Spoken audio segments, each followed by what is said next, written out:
It's like, are people going to stay around? Yeah. You know what I mean? Is it going like, hey, is this the end? Or I'm just really perfectly thinking through that. Like, hey, this is not what we envisioned. This is not what we had. And this was not what we wrote up on the whiteboard.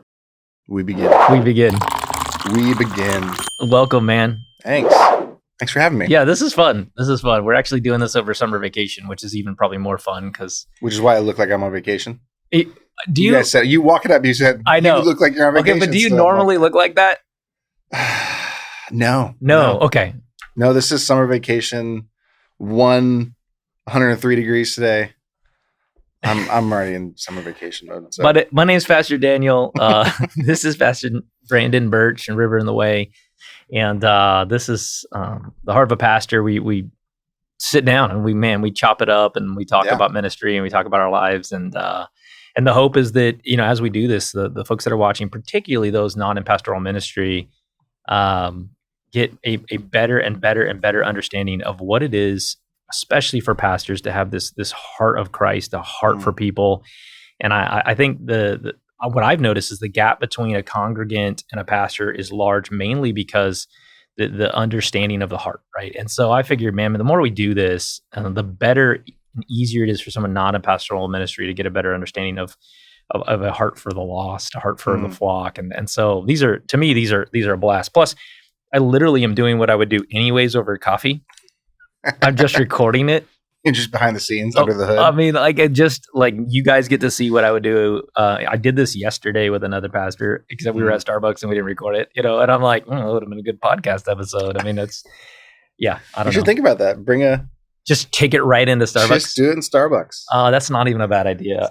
All the interruptions as well. Well, the other thing is someone will probably get to this, but I keep saying this. I think we're in a generation in terms of our culture now, and maybe California is different than other places, and so maybe this will be more specific to us. But I think we're in a generation where there's so much suspicion over religious authority that without some raw vulnerability, without some just raw authenticity, I think we will struggle to connect with skeptics and the lost and those that have been burned by churches. And so pastors have to be willing to lay it out there. Yeah. And that's the riskiest part, is going first. And so I gotten really good at just being stupidly vulnerable. My dad told me the other day, because we were talking about this, and my dad was in ministry, pastoral ministry for 40 years. And my dad goes, I've noticed, like he was like kind of down. He's like, yeah. And concerned. Notice you're more vulnerable? Yeah. From the pulpit, Okay. And he goes, yeah, I've noticed. And I was like, interesting. So I could hear the concern, and I was like, yeah, that's intentional. He goes, Daniel, what's the concern? Yeah. What is he goes, I don't know how much longer you can keep that up. Oh, interesting. And I had to think about that, because in my mind, this is life now, right? This is ministry till I die. And I think for him, he was thinking like this. He was thinking, hey, in the era that I came from, there was a set of expectations on pastors. Yeah. And you weren't allowed to do this. And I know he wasn't. I mean, I lived it as his kid. I know they weren't, right? There was this elevated thing of pastors have to be more righteous. They have to be seen as more holy. They have to be elevated. To speak from authority, they have to speak from moral authority. That moral authority isn't just coming from scriptures. It has to come from their lived life. And so vulnerability is just not a thing. It's just not. I mean, go back to the 80s and 90s and watch those sermons. It's not there. It's not there. It's interesting. He said, how, I don't know if you can keep it up.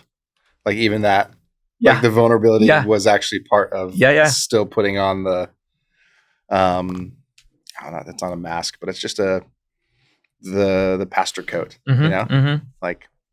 seeing vulnerability is like, oh, you're right. Can you keep that up for too long? It's like, no, I'm actually trying to be who I am. And listen, I guess I'm open to the idea that maybe it is generational. Yeah. Maybe it's for a time and a place. Maybe 2024 is because of the culture that, again, in California, right? Maybe I've just got us continue to build this conviction that this is the way it has to be. The people I've listened to and that I'm influenced by, that those podcasts, there's a huge upswelling of I have to be this way. Yeah. And I can't imagine being otherwise. I also understand.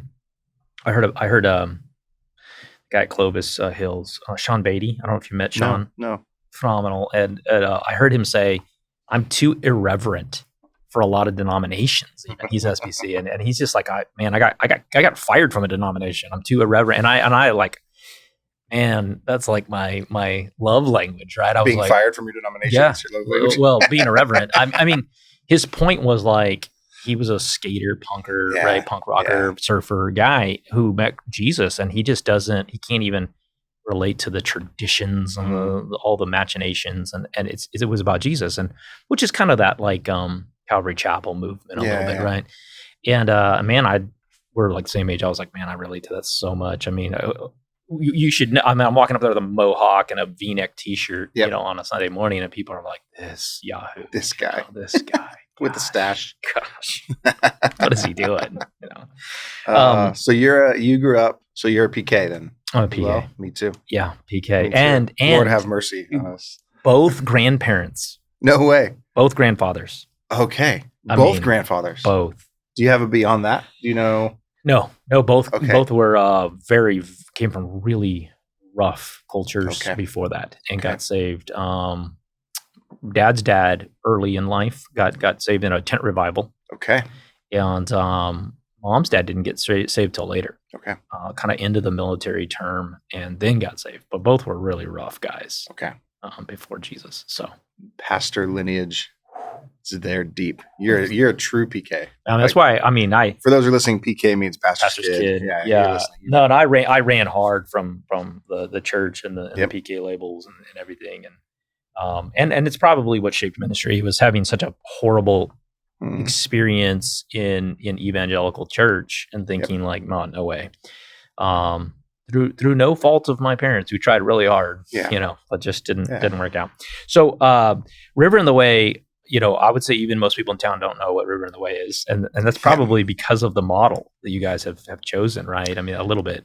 Yeah, we're actually also really comfortable staying pretty incognito. So there's some of that as well. Like, I mean, you have to look for it a little bit. So, well, there's no giant building and billboard, and I mean that's not going to be a thing either. So, before I get to the church, you got 3 kids. 3 kids, and you are just all in on the letter B. Yeah, all in letter B. Okay. So I've got my oldest son Barrett. Okay, he's 13. Middle daughter Blakely, she's 10, and then my youngest daughter Bella May is 9, and my wife's name's Elizabeth. And the joke is that if we ever move away from Bakersfield, we're going to change her name to Beth. She's going to have to go for it. But Beth Birch. She's like, no, I'm never doing that. I don't know if I would go with Beth. She's like, you can't do that. I'm like, you totally do that. So you could totally do that. You could. Yeah. I mean, you can get away with it. You can get away with it. New city, new name. So you went with Bella, which is Italian. I have a daughter, Bea, which is Spanish. Oh, really? Spelled exactly the same way. Okay. Yeah. So what does Bea mean? Is it? Bea means the same thing. Beautiful. Thing. Beautiful. Beautiful. Oh, that's means beautiful in Italian. That's beautiful. Means beautiful in Spanish. Yeah. But so Spanish has extra letters. Okay. So how do you spell it? Bella. Oh. But in Spanish, 2 L's is its own letter. It's a Y sound. So it's spelled the same, but you say it. Bea. It is the Spanish word for beautiful. Okay. Her middle name is Solana, which is Spanish word for sun. So it's beautiful sunshine. Oh, okay. There you go. Yeah. May is my wife's grandma's name. So that's where. Lily May is my dad's mom's name. Yeah. So we all of our middle names usually came from one of some family member. So keep that in there. So my middle name's Curtis. My dad's middle name's Curtis. I made my oldest son with his middle name Curtis, and I think I can call him Barrett Curtis the third Birch because the middle name is carried. Yeah. Okay. My buddy Russ. I wanted that, and my wife was like, "You can't do that at all." I'm like, "Of course I can. Why not? We can call our kids whatever we want." My buddy Russ, the same thing. Like I can't remember which name. One of the names is carried all the way through, but they don't go by it. So all the lineage goes by a different name, but they actually have the same name. And I was like, okay, that's interesting. So you went with BBB. We went with ABC. Okay. I have Avery, Bea, Kaya. Okay. Actually, we had Dansley. So we had A, B, C, D. We lost Dansley at birth, but I mean, we had the full alphabet going. But then we had a boy. And a boy. We'd held the name for the boy since before we were married. Okay. Which was after Grandpa. Yeah. His name was Quinn. We went with Quentin. So you jumped all the way to Q? All the way to Q. We actually call him Q. That's his nickname is like Q. Q. That's awesome. Yeah. Okay. So we have 3 kids. We're in the middle of. And you've been here, Bakersfield. 12 years now. Wow. So our oldest was 1 year old when we moved to Bakersfield. Okay. So I'm from Orange County originally. Mm-hmm. So Huntington Beach is where I grew up. Pastor's kid. I was at, I actually don't remember if it was a Southern Baptist church or an Independent Baptist church. It was just a Baptist church. Tough to even tell the difference. I know. So I don't know the whole world, but we were Baptists growing up. And at that time it was called Central Baptist Church in Bakersfield, where I was saved, was baptized. Mm-hmm. Still remember, so it was a beautiful experience growing up. Grew up there. I went to Biola University. Okay. And that's back where down to LA. Back in, yeah. So I went to LA. And then from there I met my wife up at Hume Lake Christian Camps, which is a camp in the Sierras in California. So met her. I was in the band. So I was in the worship band. All my parents, everybody's a musician. So parents are both like professional piano players. My dad was the music minister. I think that's what they called them back then. Mm-hmm, mm-hmm. Suit and tie, did the choir. Ooh. There was the best story from him is they were in that transition of like the 90s, mm-hmm. like Maranatha music. Oh yeah. All the Calvary Chapel music. Yes. So that's starting to come in. We're still doing hymns from the blue hymnal in the back of the pew. And so my dad was in the transition period, which was crazy because he started bringing drums in, and all of a sudden we had the Devil's Bongos that were playing in the church, and he was figuring that out. And it's so funny that you mentioned that, because I just read a story about a guy, a big church conflict when a church voted to bring an organ in. Oh yeah. And the church conflict was like, show me in the Bible where you have to have a machine and so this isn't new, right? Like every time there's been a change, there's been somebody that we flips out. revisit the worship wars every every generation, every generation too. We got to hit it and fight the battle. And it's not. I mean, it's one of those kind of things you have to wrestle over for sure. But it was just interesting. So they brought the drums in. Okay. And it was interesting because they had a guy who was like one of the best jazz musicians or something. So he's a jazz player. So he's not rock and roll, but he gets saved. Comes to this Baptist church. He's like, what can I do? And my dad's like, well, let's start playing drums. And so he plays drums. And then, of course, that everybody's like, it's way too loud. And he's a jazz drummer. Yeah. So he's playing the lightest you can play. No, it's too loud. And so they still want to go in this direction of drums. And so just to I think appease people, they take the drums away, or they put a plexiglass, covering for it to help the sound. Those are really expensive in the 90s. Puts that up, still complaining. Yep. So they take away the drums and they invest in an electric kit. And very expensive in the 90s. So they put the electric kit. He starts playing that. But the funny thing growing up is they kept the plexiglass. So he's behind plexiglass with electric drums. Plexiglass with electric drums. So just this ironic symbol every Sunday going like, what are we doing? What are we doing? We have the same thing, right? Merged churches, full rock band at one side, very traditional. Right. Even the most contemporary of their worship I was called very traditional, probably 20, 25 years dated. And drums is the issue. Because the moment drums come in, even with the drum cage, the volume of the whole thing has to go up to match the drums. Yeah. And so we have a decibel meter. I mean, right at the thing, we've got a rent, and it doesn't matter. There's still 20 people every Sunday. The music's too loud. I was like, man, but on the days where we have drums, there's no way to get quieter. It's just this is where we're gonna be. It's just loud. But we mix it up, and we have him sings, and we do acoustic stuffs, and I know we're all over the map. I mean, we're a small church plant, so when all of our house churches gather together, like it's real simple. So you brought it up. Explain what it is. I mean, a lot of people never heard of this. Yeah. So kind of the model that we've decided to press into is a house church network. So River and Way is a network of house churches that gather all together on the first Sunday of the month, and then we scatter into homes every other Sunday of the month. Right. And so first Sunday of the month, all of our house churches come together. We always say like we probably eat too much. Like we just love to. Yeah. Everything's around the table, and so our all gathering is simple worship and prayer and teaching and fellowship, and then we eat tacos afterwards, and then in our homes. It's a very California Sunday version of home church. I like it. Yeah, exactly. So. Yeah, tacos all the time. What do we eat? Tacos. That's what we eat.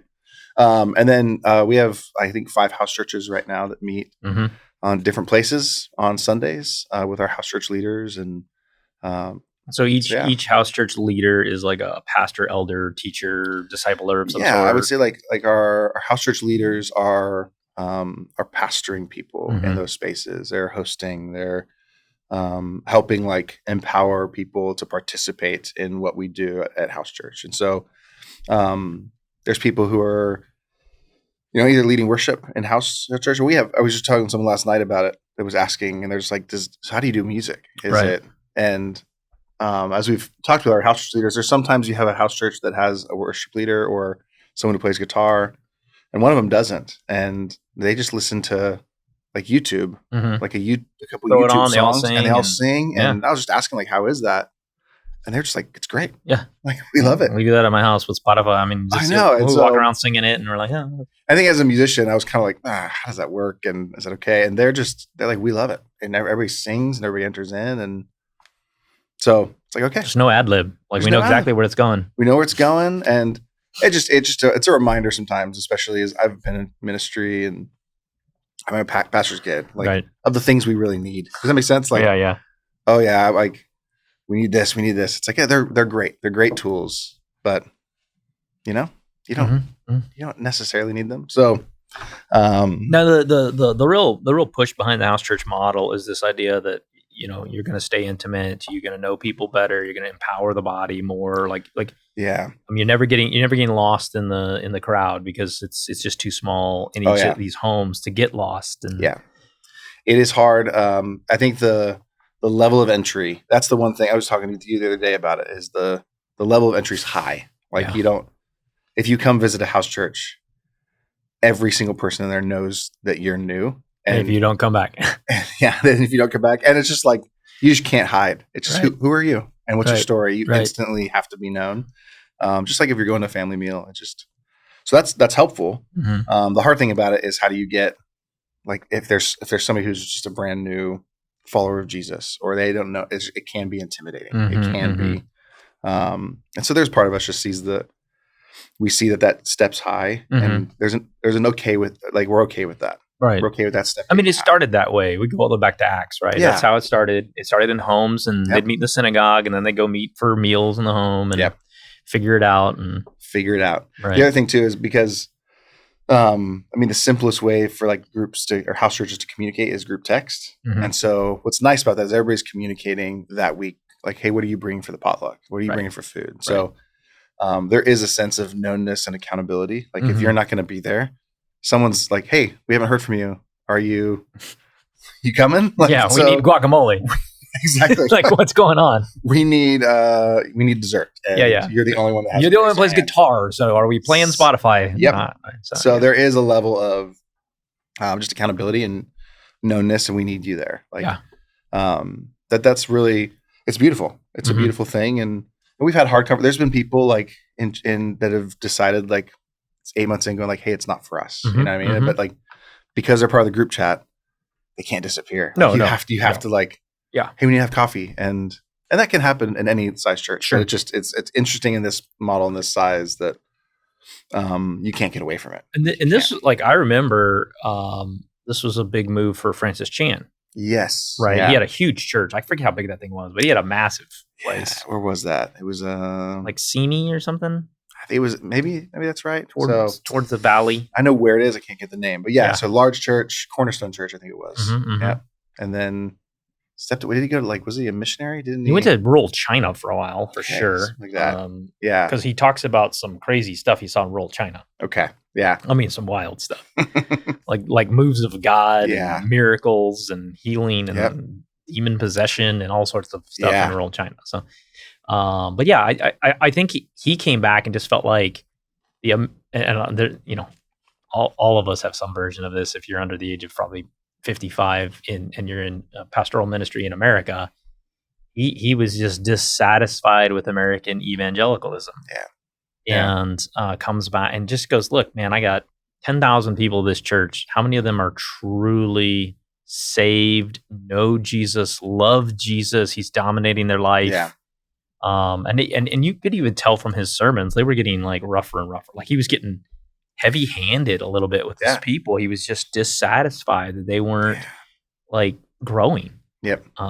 So I get it. I mean, it feels like culturally that American evangelicalism is like the number one thing we are working through erasing from people who have come through it. Oh, yeah. Just scrubbing that. No, man, what you learned is not all this half-hearted religious stuff. It actually is dangerous. Yeah. It makes you think you're doing something for the Lord, but the reality is it's very pharisaical. Yeah. It's very, very gross. Yeah.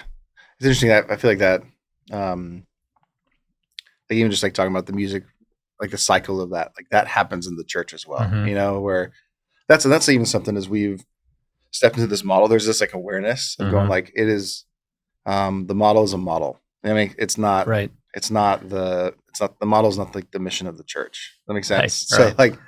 So I sometimes even with like house church stuff, people be like, oh, that's like the cool new thing. And there's like a bristle with me going like, yeah, like I don't like, it's just it's another model. It's not saying that this model is different. It's just, I think, what is it? Tim Keller one time, I don't know where he said it, but he was just talking about like in a city, you need the ecosystem. Center church. Was it Center Church? I think so. Yeah. There was just something, someone just quoted, people say it better, but how I heard it was just seeing almost like the ecosystem of a city. And so you need in a city, you need a large church that's going to do things that we can never do. Oh my gosh. What Valley does in this city is irreplaceable. Yep. No one else could do it. Yep. And if they weren't here, we would all suffer. Yep. Absolutely. Yeah. And what's the City Serve? We heard of like City Serve in our city with Canyon Hills, like the way that they are just invested in marginalizing the needs of the city. Like there's no way River and Way could ever. We could participate in it, but we would never need something like that. And I would even go further, like because we began to feel this burden a little bit when we got back some of the demographic numbers about churches in America. We realized that we're in the top 5% of sized churches. Yeah, isn't that crazy? And I'm like, whoa, we don't view ourselves as a big church. We view ourselves as a relatively small church. Yeah. And I was like, oh, but that's not really true. Yeah. And but I feel the burden. We feel the burden as elders that like the size of our church means that God has granted and gifted us people to steward, resources to steward. We have to use those not just for the edification of the body of Christ here, but what are we doing to help other churches? Absolutely. The rest of the community. Like this is a good example. How many churches can put together a podcast studio? Yeah. I mean, it's not that many. And so, again, I've talked to churches, I've talked to the association of like, hey, do you need to record some stuff? Right. Yeah. Because like we have a studio, it sits vacant most of the time unless we're recording something. Yeah. I mean, come up here and record some stuff. So yeah, I think big churches are irreplaceable for those types of resources. The Bible app that so it was Life Church, Life Church that put it together. That's so right. Life Church started the Bible app. This Craig Rochelle, right? Craig Rochelle. Yep. It's now they spun it off to its own organization so they could focus, but it's like the number one downloaded app in history. Yeah. And look, you need a big church. Yeah. To go do that. None of us are putting the servers together for that. Yeah. I was just thinking about that. It's so funny because I keep trying to tell in house church, I'm really trying to press like, hey, bring your physical Bibles. You know what I mean? But we're such in this digital age. I know.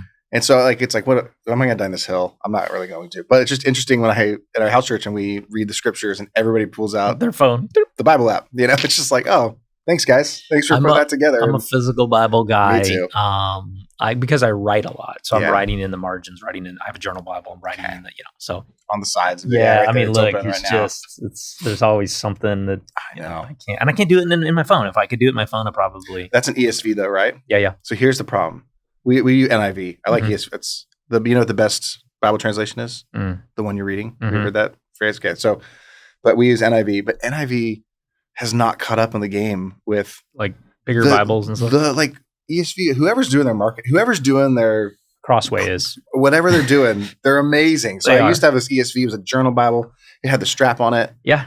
And then when we planted River Way, we're like NIV, we're gonna like just that's the lane we're gonna choose. And I was so bummed because it was just like, I gotta choose. What am I gonna do with this Bible? Like, and so I know I miss it. Yeah, that's wild.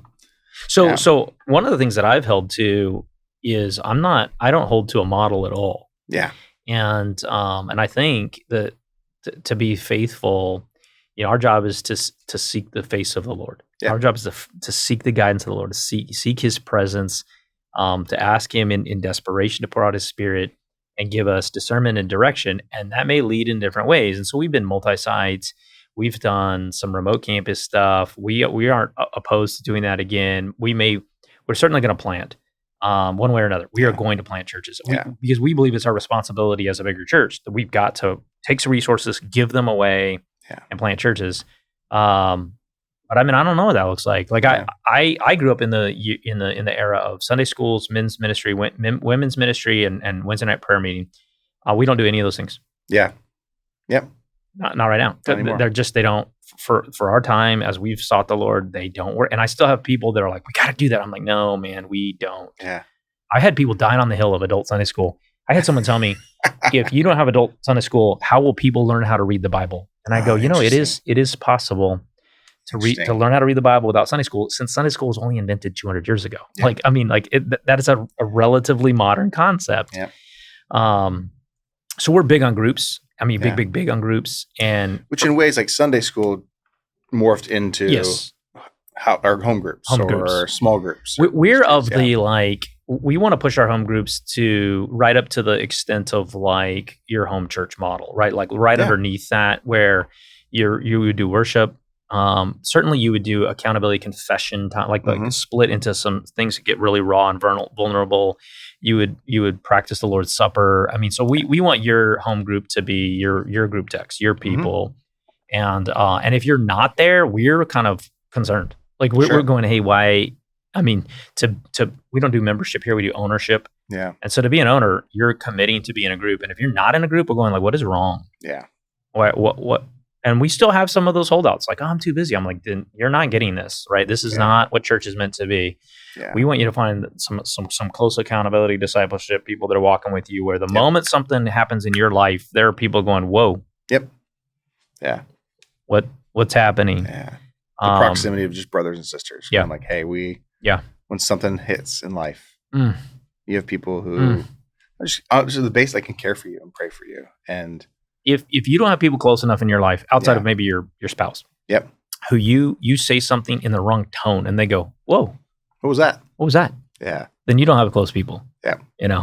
And if you have people really close and you've practiced some vulnerability with them, when you do that, they go, whoa, is that this? I mean, they already know, right? They're going like, oh, let's, like get over here. Yeah. Yep. Otherwise it's just fake. Yeah. It's fake. And then the plus thing, like there is an element of, I know we see this in house church as well, because we have built-in friend groups already, right? Yeah, your natural friend groups. But there is like when you are with people who are not just your besties, they're your besties, but they're people who rub at you, they annoy you. Right. This is the body of Christ working together in maturation, right? Like, I have to work through the way I think about you. Mm-hmm. And so like you actually need people who aren't your besties. It's one of the most critical aspects of the corporate server for us on Sunday, and why we pushed so hard back on online. Yeah. And we said online, you don't have to sit next to people that rub you the wrong way. Exactly. And that's a problem. Yeah. Because you got called to love them so well that the world would know you were a Jesus follower. Yeah. And the people you don't like, because I don't worry about whether or not you love the people you really like. Yep.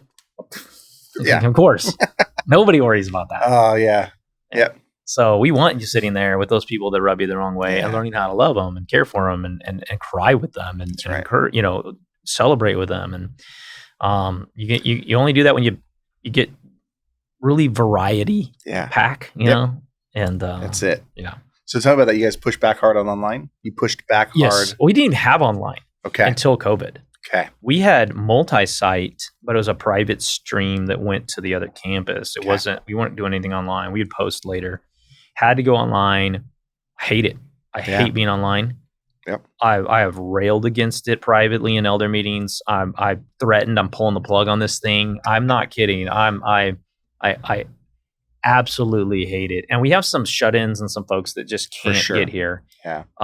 In fact, we've had that for a long time. The church pre-merger was like recording DVDs of services and mailing them out to shut-ins to watch during the week. Okay. So it's been a thing, but I hate it.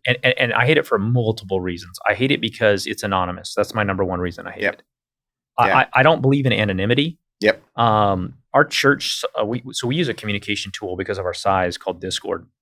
Okay, yeah. And the moment you get in, you have to, in order to get access to the rest of the server, change your handle to first name, last name. Got it. Yeah. We have to know who you are. There are no nicknames. That's right. First name, last name. Oh, well, I don't know. We don't do anonymity. Yeah. That's not what church is about. Nope. It's about being known. That's right. And so that's, the same sort of thing. You can watch online nowadays and you don't have to log in. No. No. No one knows who you are. Yeah. No. Yep. No one knows if you showed up. Yeah. And I'm like, no, that's not. And so here's my problem. That's number one. Number two is watching online is not church, it's consuming content. Yes. Right? That's like saying, hey, I watched this NFL game, so I'm a player. No, you're not. Yeah. You consumed that. Watching church online is just consuming content. Yeah.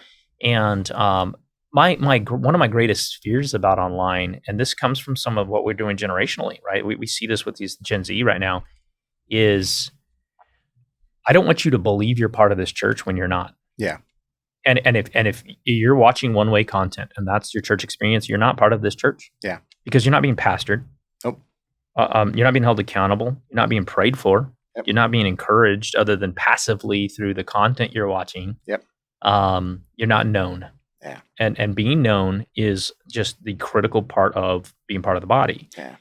And so I don't know. I've talked about putting behind a pay, not a paywall, but like behind a wall where you have to log in. Yeah, you have to log in, or you without being able to log in or do something.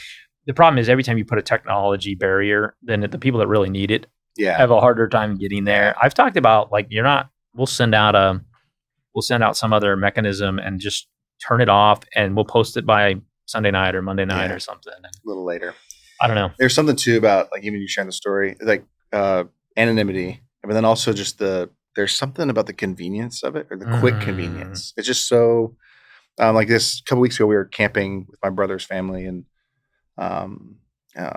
San Clemente, and we were there for Sunday, and it was just people who go to different churches were like, oh, we're gonna go watch a little bit of the sermon or something like that. And so I was just asking them about like, oh, what did you watch? What was it? It's like, oh, we watched just like 15 minutes of it, and they're talking about just like they do this often. They're really, really glad that they have this ability to watch 15 minutes of it and then do what they want to do. Yeah. And they were just, and I'm just trying to be kind. So I'm not going to, but I'm just sitting there going like, oh, that's exactly why we don't stream nothing. So there's the convenience of it actually ends up, just cutting the legs out of community, of the cost of it. Like it's just the cost of community and discipleship. It costs you something. It does. Let me see if I can find this. And while you're finding that, even just as you were talking about that person, the shut-ins that you have, but just the fact that someone had to put together a DVD, put their name on it, either deliver it to them or mail it. Just that piece, there's an inconvenience. There's a cost that I know this person who I'm writing. I know who they are. Like, so there's something about in this way, this technology where it's so convenient. It's so right there. I want to read you a poem from Wilbur Reese. It's one of my favorites. And it to me, this is way before the online age. Yeah. And yet it perfectly encapsulates what we've done with this online service. And this, I get a little 15 minutes of it or whatever. Yeah. It says this, $3 worth of God. I would like to buy $3 worth of God, please. Not enough to explode my soul or disturb my sleep, but just enough to equal a cup of warm milk or a snooze in the sunshine. I don't want enough of God to make me love a black man or pick beets with a migrant. I want ecstasy, not transformation. I want warmth of the womb, not a new birth. I want a pound of the eternal in a paper sack. I would like to buy $3 worth of God, please. And I feel like that's what all we're doing. We're giving you a little scratch on the holiness itch, like, okay, feel good now. Yep. Go back to your vacation, your couch. Even during COVID, as a pastor, trying to stay engaged on my couch with a service it was so difficult. Oh, like I didn't watch it. I'll be honest with you. Like we were the one creating it and making it. No. And on Sunday morning, I'd be like, and so at the time I was a worship leader at the Bridge Bible Church. And so we like the day COVID hit, we knew we're like, oh no, like we've got about 24 hours before everything gets locked down. And so we ran into the room and we recorded some videos and just to have enough because we knew where it was going. But just honestly, like on Sunday mornings as it would go, I had a hard time watching myself. You know what I mean? Like it was just odd. Like our family would watch it, and I think I would read the Bible is what I would do. Just read scripture and such an odd season. It was so bad. Such an odd season. Not a fan. But also too, like, so it's convenient. But then you said with the online, and I'm glad we're going here. I've been thinking about this, but not only that, just as a pastor though, if you start creating content, it starts to shape you. Does that make sense? Like, it's not just it's not people in the room that you're seeing. It's not I'm speaking to a screen. Right. Does that, like the Black Mirror, like I'm speaking to that, it actually shapes you. I think Eugene Peterson, there's a quote that always wrecked me, is he was talking about he was railing against the pastor's office, not the office of an elder or something, but like your physical office. And he was just kind of, I forget what book it was, but he said, like, we used to call it a study, and now it's called the office. And so, and he's like, what he says is like, first you name the thing, and then it names you. So if it's a study, the pastor's study, it's actually where you go to learn and to sit and to wait on the Lord. An office is where you go to like manage things. You know what I mean? And so just like, first you name it, and then it names you. And there's something I've been thinking of just with content creating and that kind of stuff. Like, all of us, it does shape you. It shapes who you become and how you teach, and who you think your audience is. And yeah, so there's that. It's convenient for people, but it also does something just to the pastor, to us, to me. Yeah. Where I'm not thinking about the 100 people in the room or the 400 people in the room or whatever. I'm thinking about, how does this go beyond that? Who outside of this? I'm never thinking about that. That's the sad admission, is like, maybe it's a bad thing, because I know I have people in the church that are there watching and want to participate, and I feel for them. I want to connect with them, but I don't feel like I'm going to connect with them over the cameras. Yeah. And I want them to be there. I want to hug them. I want to find out that horrible thing that happened in their week, so I can pray for them. I want to be able to put a face to a name. Yeah. But one of the hardest things to do, merging the churches, getting really big, then going into COVID, is like just learning everyone's name. Yeah. You get to 400 or 500 people, and you're just like trying to keep, and then they're kids, and they're, you're just, this is a lot. And not that I'm going to have the best relationship or the closest relationship with 500 people. I'm not. That's not sustainable. That's not a thing. But I want to know them well enough to identify them and pray for them. Yeah. And when you're online, how am I supposed? I mean, I don't even know you showed up. You know, like, where have you been last month? Oh, I've been watching online. I was like, oh, okay. And there's my pastor. Yeah, I don't even know you. Well, so there's a verse in the Bible talks about that you and I as pastors will stand before Jesus someday, and we will answer for how we shepherded the flock. Yeah.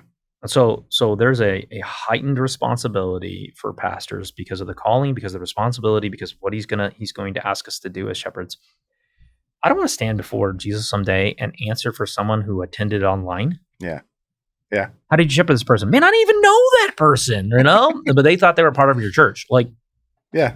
View 185, that person. Like my ungentle answer to them is, you're not. You're not.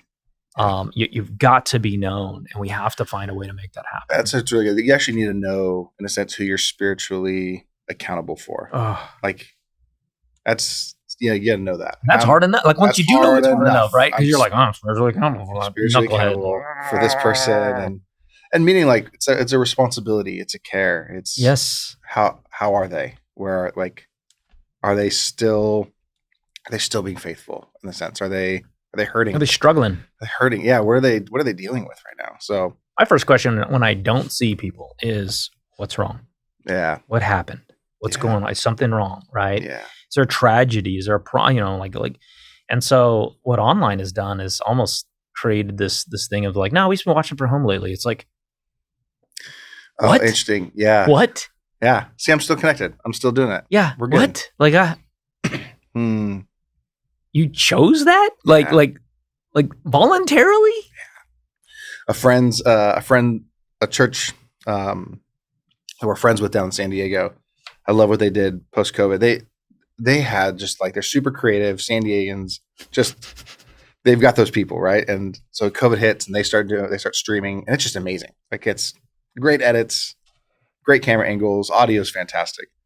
And then once they were able to start gathering again, the pastor, and it hit that hard thing. And I totally understand. We're going like, hey, we still have a lot of people that are zooming in, and they would do Zoom, I think, too. You had to actually be accountable and zoom in, hey, which is something. Cool. But at some point, they just decided to pull the plug. But they still had a lingering, amount of people like, we are compromise. We can't come. All the stuff you're dealing with. So what he did though is he eventually went down to like one iPhone camera on a thing, and just was like, you can watch it live there. I just went like, so high production quality down to nothing. And it was, I found it intriguing and but also like brave. Like just go like, hey, you can still watch it, but we're going to pull this down as a discipline so that we don't become something that we're not called to be. And there's some, and I'm grateful. There's people that I learn from back to like the ecosystem. Yeah.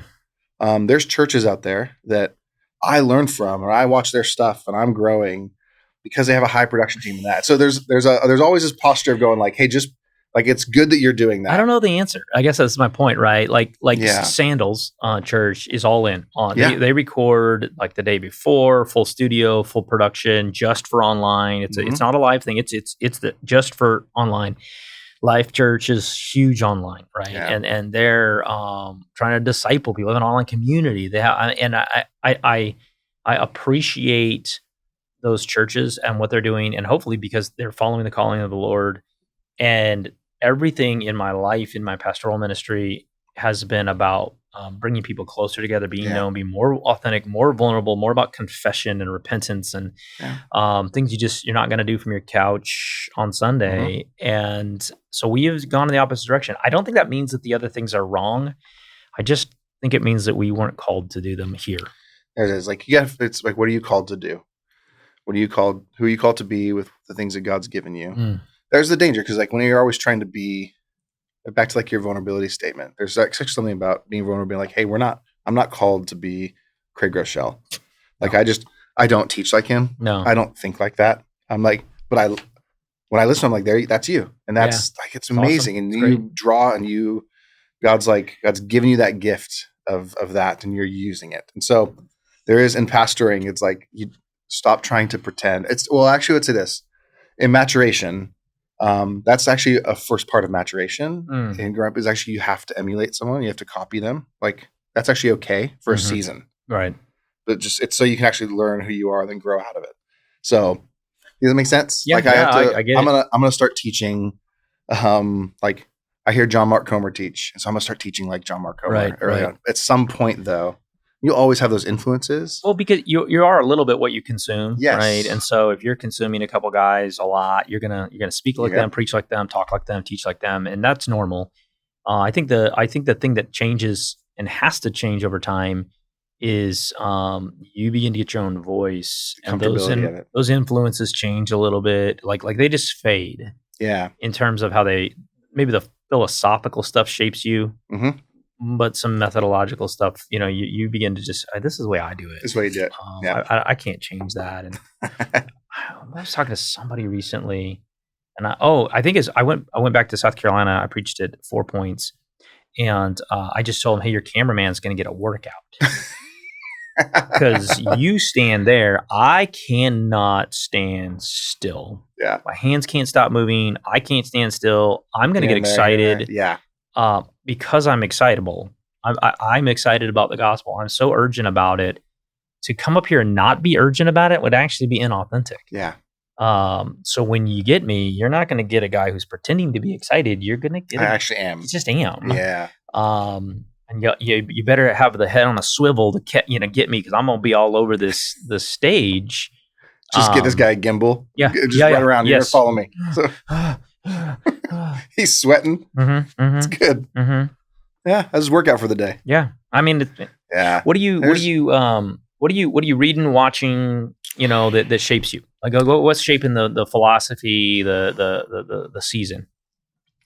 So I'll tell you what I'm just currently reading. So this last week we were up in Colorado where my family is, and we went to a used bookstore, which I love. And so anytime I go to a used bookstore, I'm looking for certain like usually older stuff. So I'm like, hey, I just walked in. I was like, who do you have? What C.S. Lewis books do you have? You know what I mean? And she was actually the bookshop owner. I was like, I have one. And she pulled out, and she had Screw Tape Letters. Nice. And I've actually never read it.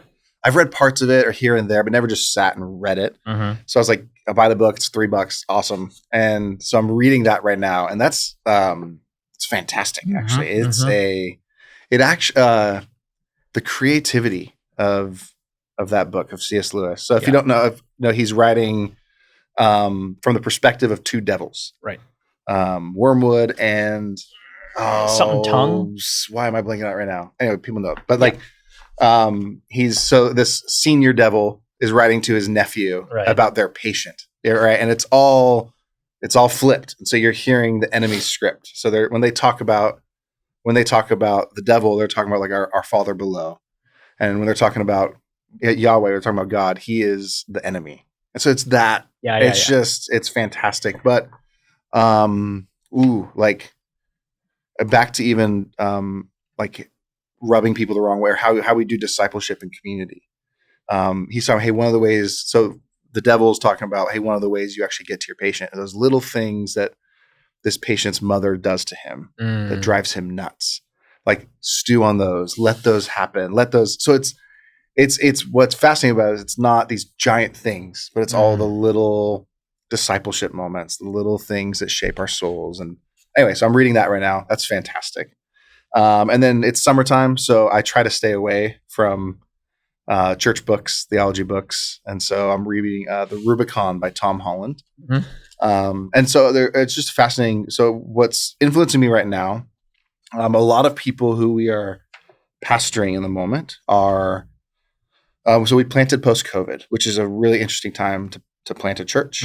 So it's almost like the world changed in 2020 and we started a church in that new era. So we're just still trying to figure out pastoring in that moment. But what it seems that there seems a good chunk of people that God's brought that have just gone through that process of deconstructing, almost all the way down to like, we like Jesus.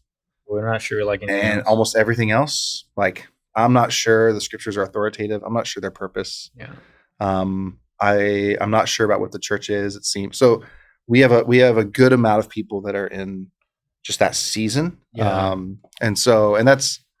we're thankful for that. Like, we're thankful that God's allowed us to pastor in that, or allowed me to be in those moments. And so I would say there's a lot of things I'm currently listening to that is kind of like helping in that, or just caring for people in that, trying to sit with people's questions and sit with people's doubts. And, but also at the same time, like fanning, like helping them think through it. And so why are you thinking about that? Or like, how did you get there? And so walking through those moments and usually, and it's not a dismissive thing towards that, but a lot of times when you hit those moments, and just even in my own life, the moments where I've experienced severe doubt or wanted to walk away, it's usually grounded in some form of pain, some form of hurt. So trying to also be wise to not just come out with like Bible answer man stuff. Like, well, I feel about this and this, but to actually sit with people and be like, tell me, where's that coming from? Yeah. How did that happen? And you I've also been through a secondary transition. It wasn't enough to plant a church post-COVID and it be a house church model, but then a senior pastor just left recently. Yeah, so we planted with a couple, we co-pastored. Co-pastored together, and so it was a dream for both of us to step into that together. And about a year ago, they were discerning, and just to be like, steward their story well, but about a year ago, just discerning like, hey, I think we're not supposed to be here anymore. There's some hard things that were happening, and discerning that I think that God was just releasing from that. And so they moved back to Oregon. And this was how many months ago? Oh, we just said goodbye 2 months ago. So it's fresh, it's raw. Yeah. So it's people still dealing with it and transition, and we're still dealing with it. Like it's like what just happened. So the dust has not settled on that at all. But it's one of those things. I can be vulnerable in this. We did not see it coming, and I would say we didn't want it at all. We wished. So how we would say is like, we wished they would have made a different decision to stay, and we completely understand. We completely understand. And so it's just actually more it's a weird tension to be in, and like to hold those tensions of like, there's no sin. Right. It's not that. It's just like, oh, I wish you would have stayed. Yeah. I totally understand. Yeah. And we're like, we love you. We're deep friends. And it's just like, it's one of those things pastoring, and you're at PK, you've seen it. Like, there's a part of me I was just even with the Lord in my quiet time and solitude of like, maybe it's me like, I don't think I should be shocked by this anymore. I still am, but like, change, just it almost seems like it's like every 4 years. Well, gospel goodbyes are always hard, right? And we've had a lot of people here that have moved on, particularly when someone takes like a senior pastor job. So we've had 2 different people that were really close with me that then left to be senior pastors, and for them it was just like, I got to do it, and I'm going like, do you? I mean, I don't. You don't know. People make their own decisions, and you know that they're prayerfully seeking the Lord's clarification and direction, and you're praying for them, and you're just going, hey, I hope that God continues to do something in those moments. And then 3 years ago, we had our founding pastor leave, and that was probably where you're at now. 2 months out, I was. You're there. Not now, not 3. I've had the benefit of 3 years. Oh yeah. But man, I know what you're saying. Like where. You're both, right? Because that's a really good friend of mine. So I'm dealing with the gospel goodbye, the loss. I'm also dealing with a hurting church. Yep. Going like, oh, he left us, and I'm like, that's not. We're humans, so we're all egocentric. Yeah. That's not actually about you. Yeah. Exactly. But it kind of 500 people think it's about them, and you're like, it's not. It's not. I don't want to burst too many bubbles here, but like. You know, but literally 500 stories of people almost taking it as an offense against them, and you're going, you weren't dating. Yeah. It's the way they're expressing their hurt. It is. I'm like, it is. I wish it wasn't this too. Yeah, I wish it wasn't this. And just so, man, we probably 18 months of just grieving. Yep. Loving people, and working on forgiveness. There you go. Yep. I mean, 18 months of just, that's what we're gonna do. Yep. Yeah. Yep. We're gonna do it. For some of the struggles with impatience, that was not a great window for me. I was just like, I want to go do something. Yep. No, you're gonna sit in this. Yep. There's it's the opportunity for our own discipleship at that moment, right? Yeah. It's like, oh, okay, I got. We were dealing with a loss of a friendship. Not this situation, but a while back, and both my wife and I were just like, how do we deal with this? Like, feel like we just got a ton of hurt here, or we're still mad about it. And just like those are the moments where you're like in the shower and you're just not distracted, and you're thinking, you're playing all the conversations in your head, and like, I would have said this. All of a sudden, like, my arguments are very good. And I'm right, and of course. So we were with a older couple that we just really respect, and just got to be honest, like, hey, we just are dealing with this. Like, how do we?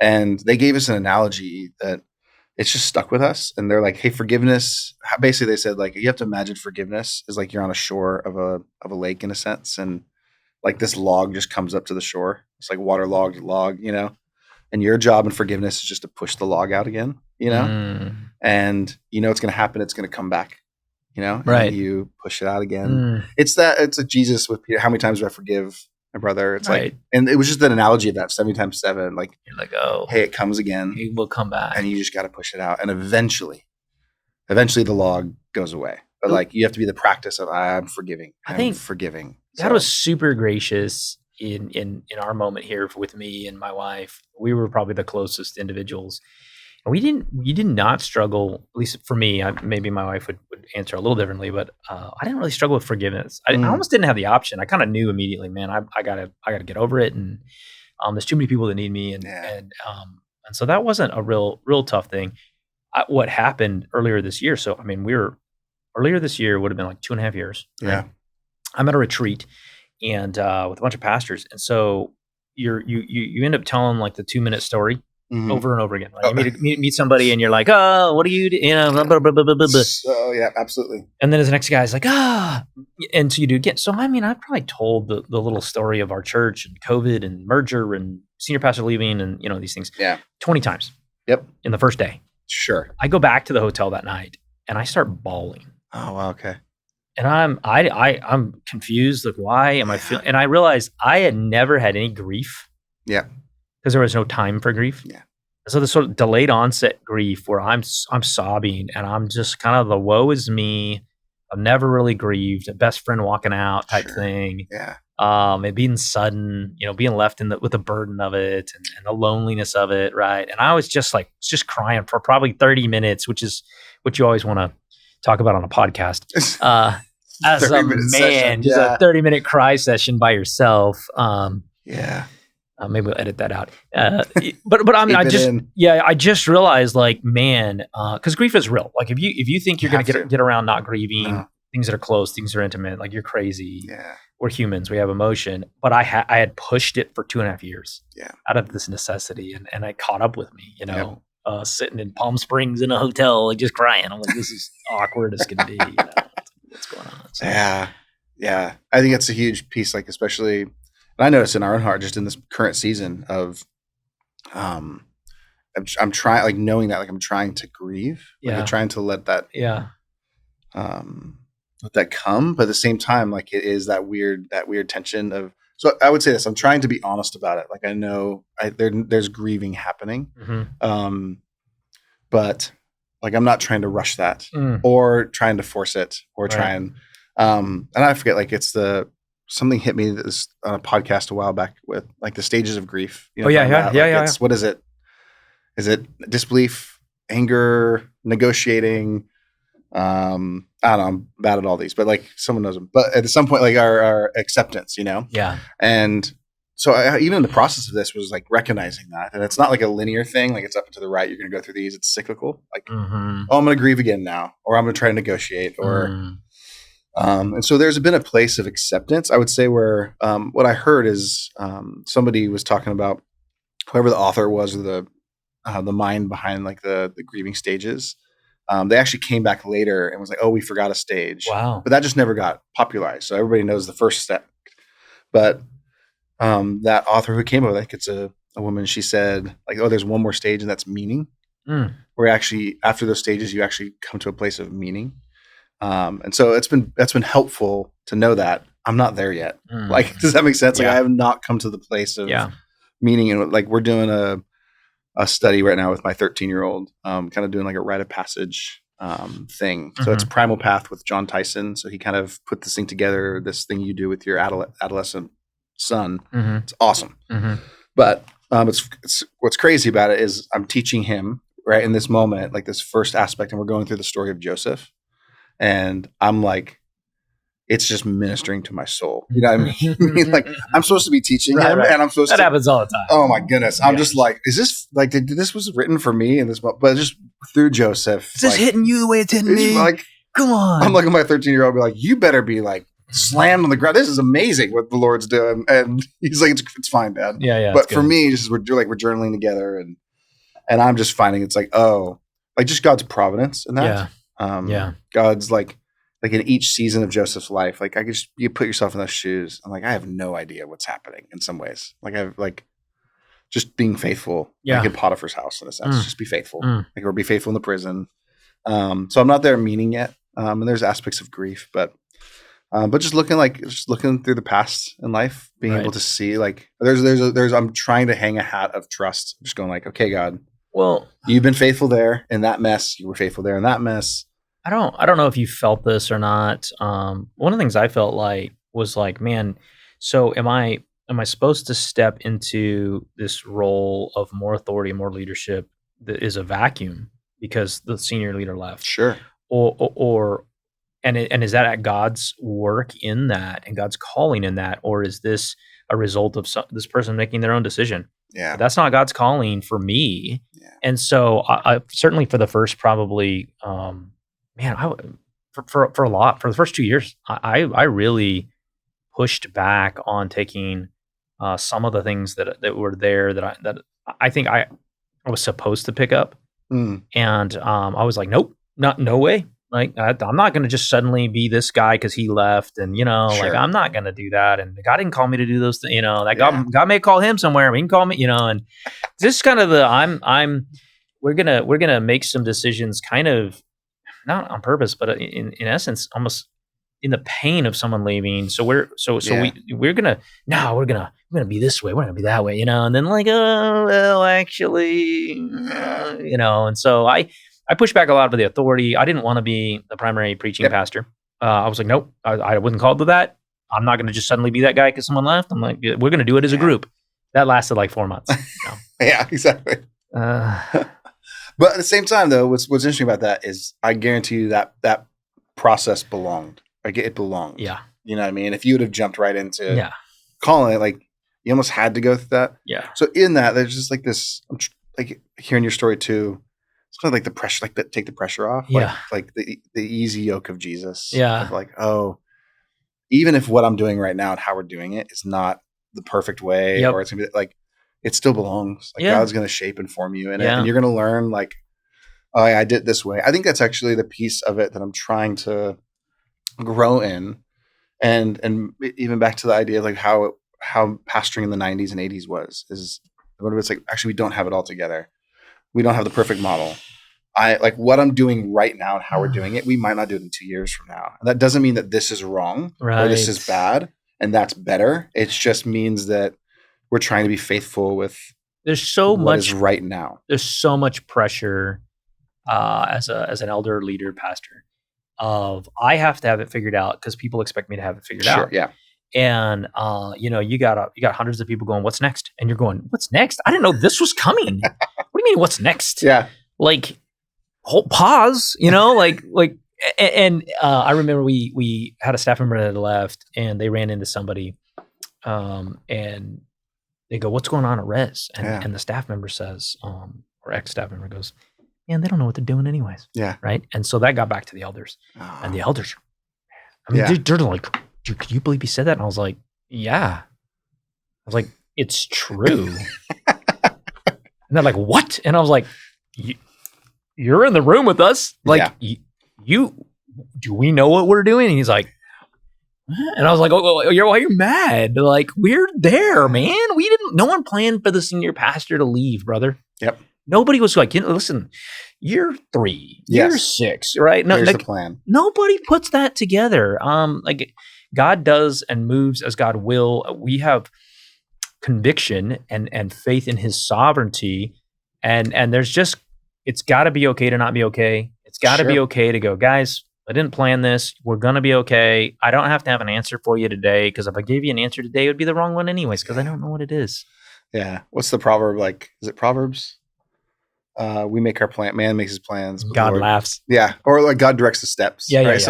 And the idea is like, we need a plan. Yeah. You got to do that. I think it's an old axiom that says man plans and God laughs. Yeah, something like that. Yeah. But like the idea, it's like, hey, we have a plan, but then God directs the steps. And so like, if the plan shifts, if this happens, we've got to be okay with that.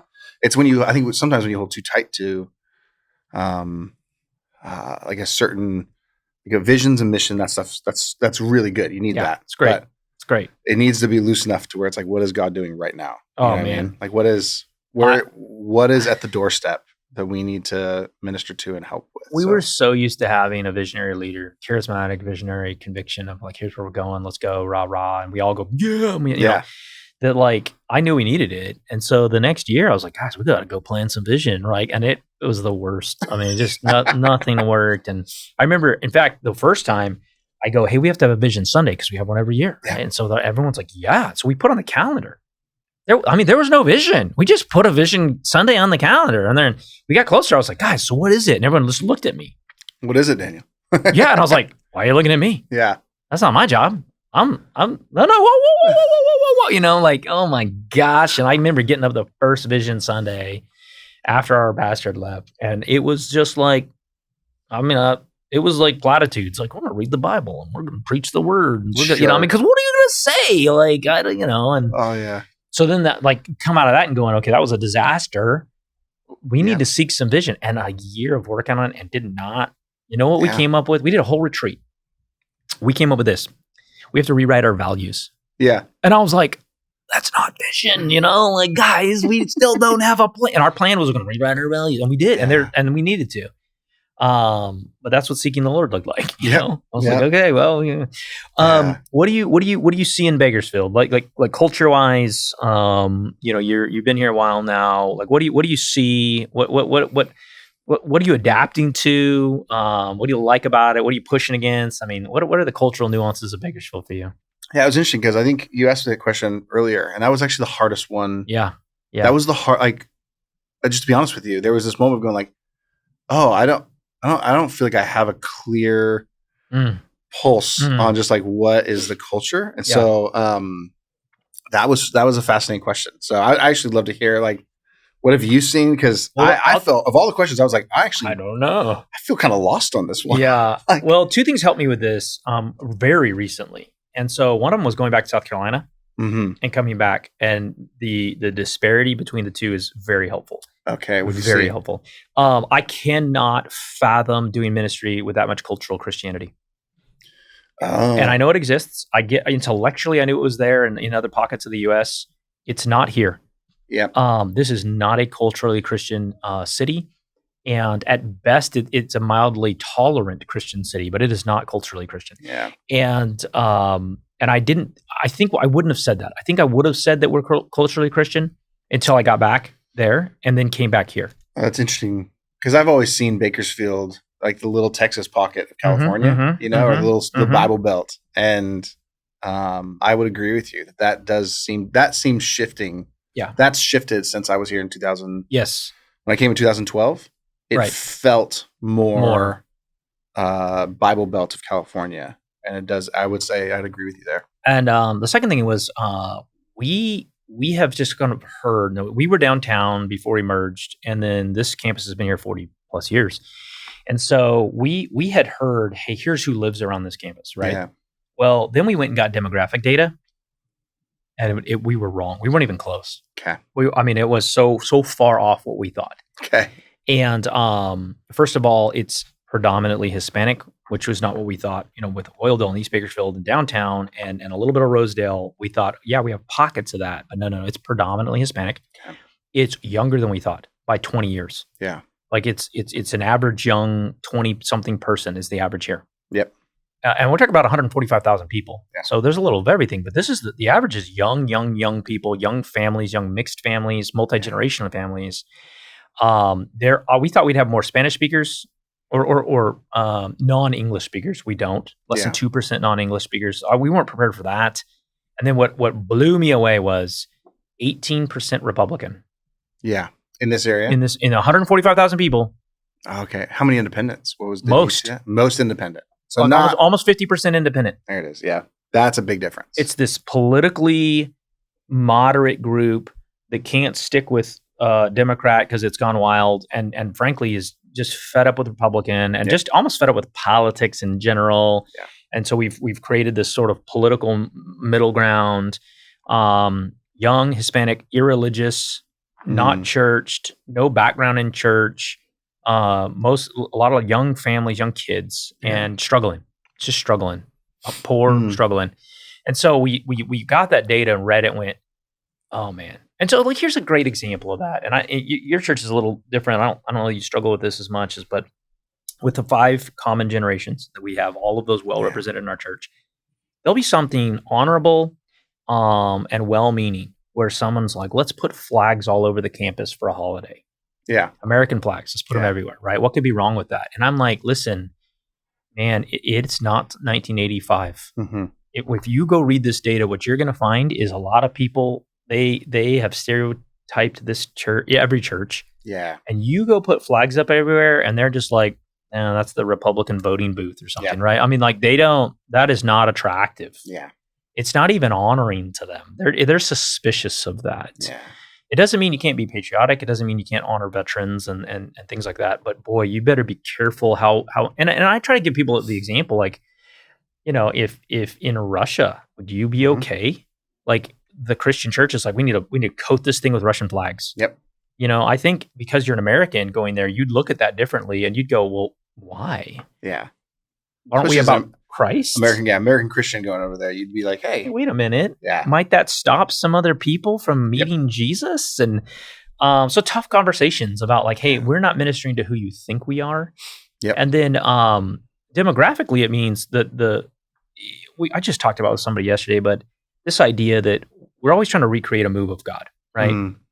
And it goes with your model question, which is, hey, I saw this work back in whenever. Yeah. So now we need to do that and it will work again. Yep.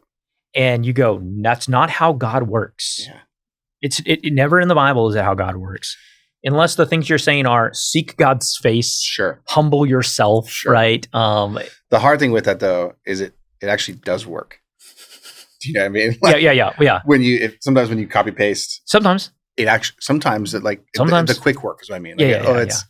All people showed up because we're doing the cool new thing, and it's like, but the longevity, like the long vision, the long obedience in the same direction. That stuff is like, well, one, who are you ministering to? Who are you ministering to? And then two, how have you sought God? We just finished this big thing called Resmania, massive kids camp, right? It was a smashing success. They got pulled off in no time, and it's all a miracle. Shouldn't have happened. All of it was great. And I've been talking to pastors about it. And I'm like, listen, it's not a silver bullet. Yeah. We didn't get there because we came up with a whiz-bang idea. We got there from a year of just struggling to seek God and get vision, and then putting 100 leaders in a room, asking them to fast and pray for a whole week to prep for, like, it took a long time to seek the Lord to get to that. The part you need to replicate is the seeking the Lord for the year, the getting your leaders and ask them to all fast and pray and seek God's face. I mean, do those things, and then what you come to in conviction will be the right thing, whether it's a kids camp or not, right? Yeah, exactly. It's the discipline of that's going to the right well, right? Yeah. You went to the right food source. You went to the right, like the well. You went, we're going to seek God. We're going to seek this, not just to copy paste and do what the next church is doing. It doesn't mean we're not studying strategies and looking at new ideas and putting them in a journal. We're learning from others. How can you did that really great, and how can we replicate that in a way that's healthy for this community? And it's interesting when you talked about the independence and the stories. There's something I've been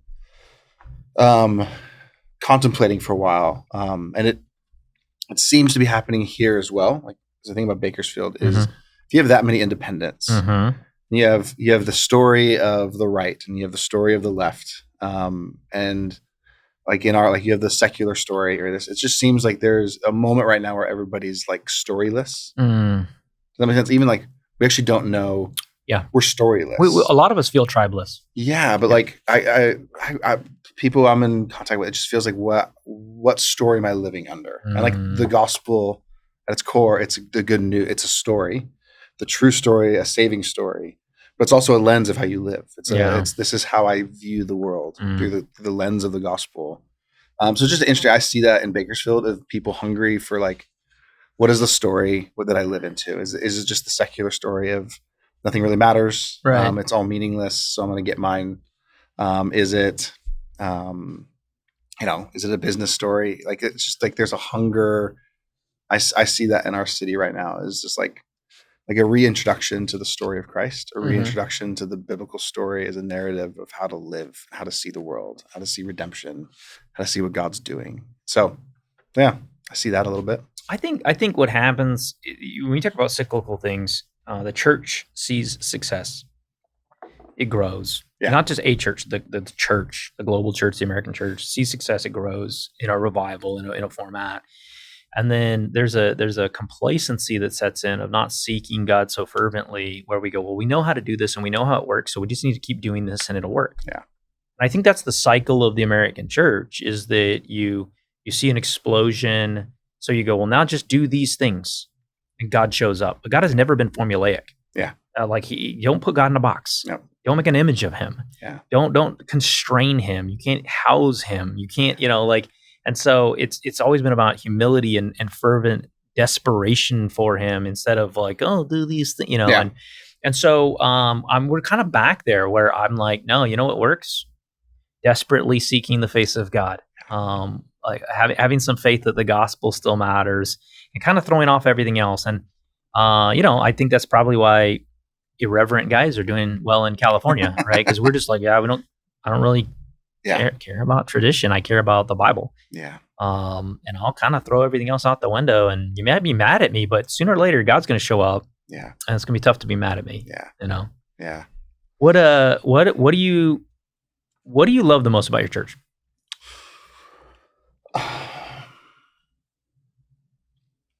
So, what I love the most about church, like in this current moment, so as we talked about, just going through like leadership transition, like in that moment, there was always a feel like, and you walk through this too, just having that happen, and now it's like it's me, like it's okay. Do I have to like?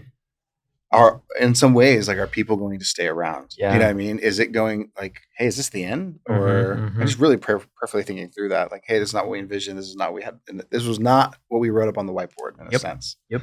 And so that really just hits. I think especially before we let everybody know, there was this moment just going like, oh, I wonder what is it going to look like? Is this the end?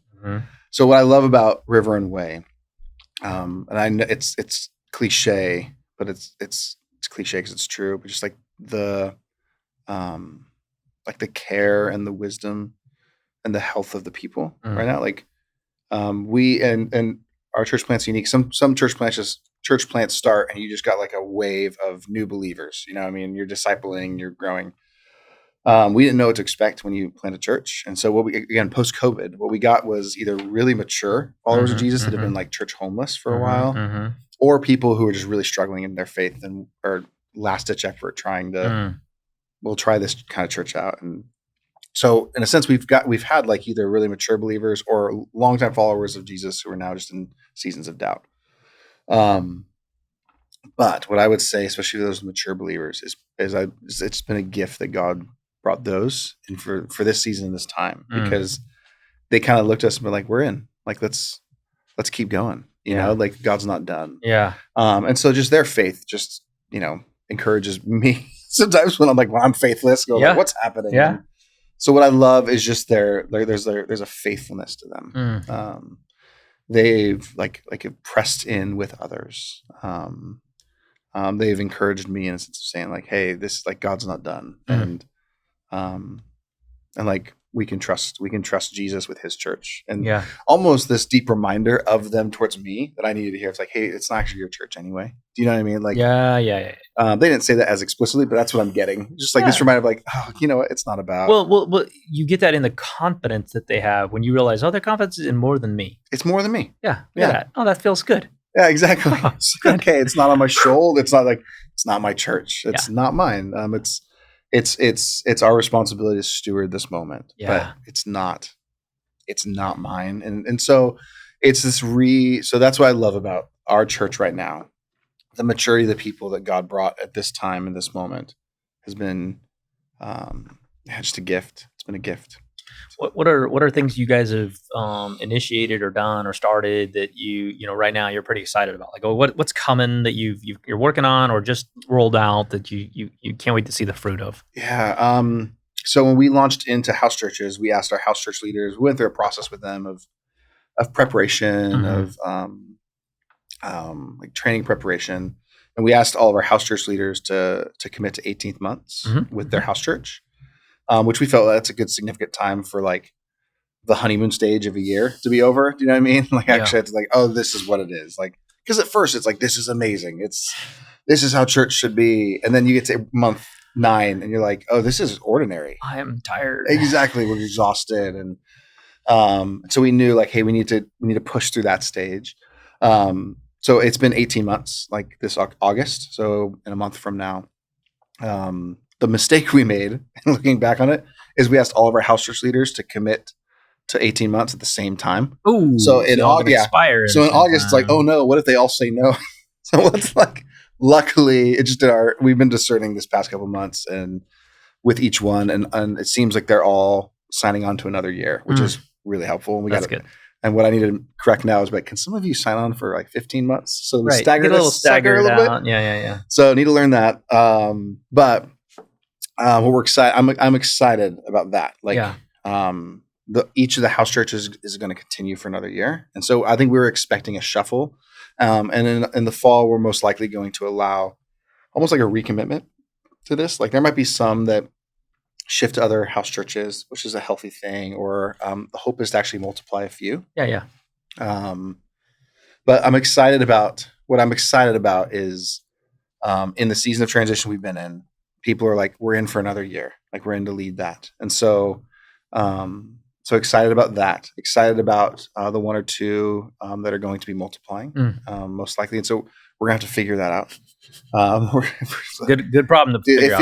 It feels like what is it?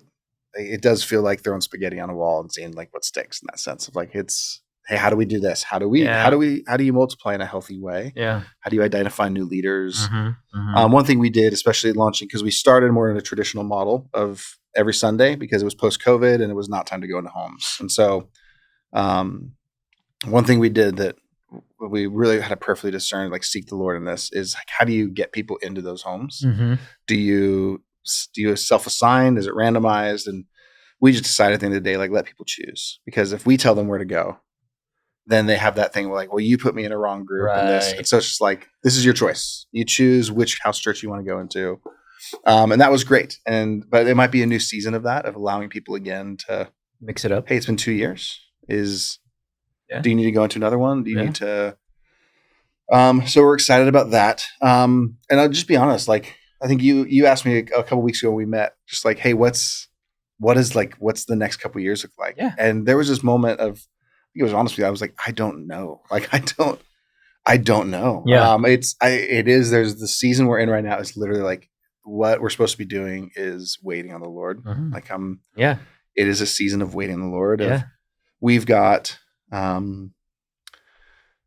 we built, like, I think this last year, analogy as like a church plant is first year we had a seed. The second year, we watered it and it kind of sprouted. And I think the third year we actually built the, what's it called? The garden bed. Like, we built the wood structure, and that's what we have. And now we've put it in the soil. And so there is this sense of just waiting of, okay, God, we've got a model that we're going to practice, but now what do we do? And so we want to see our house churches be places of discipleship, of family, of people getting to really know each other well, and ultimately mission. And I think that's the piece that we have a lot of room for growth in. So we have house churches. They're beautiful places of prayer, fellowship, studying the apostles' teaching, and breaking bread. But what are they? What's their purpose? What are they for? Right. Are they? Is there room at the table to bring people in who are far from God? Right. And I think that's the goal of this type of thing. They're not coming to a church service. They're coming to a meal. So it's like, hey, who do you know? Who are you prayerfully thinking through this next year? These. Oh, I know them. They're far from Jesus. Or they have no idea who He is. Come to our table. Come see. You know. And also just in terms of that mission aspect of what these are. And so I can sense there needs to be some maturity in pressing into that. It's an aspirational vision right now. That's just not really touched other than collectively. There's people in pockets doing it just because that's who they are. But collectively it's a place for growth right now. So it's awesome. It could be that. But maybe but we're a season of waiting on God, so I don't fully know. Yeah, don't fully know. It's not a horrible place. I mean, sometimes I think it feels like a annoying place to be, because you're like, I want to plan, I want to do stuff, I want to build stuff. But at the same time, man, I think God has to build a certain level of desperation, before He wants to do anything, because it's so easy for us to overlook when He's moving. But when you get desperate, then it's like, all right, now you're paying attention, right? Now you'd be grateful as I begin to do things. Man, that's awesome. I appreciate the time. Yeah, thank you. It was cool. It was really good. Good to be with you and hear your journey too.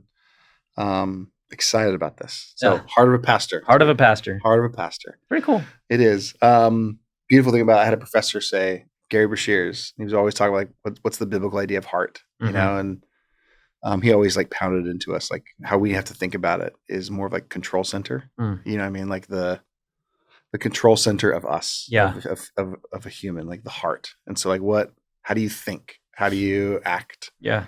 Where is everything coming from? What's the code coming from in that sense? So Heart of a Pastor, what is at the base? What is our operating system? Yeah. What drives us? How do we prioritize, make decisions? Yeah. Yeah. I agree. It's good. Cool. Okay, man. Thanks, dude. We're off. Thanks. Yeah.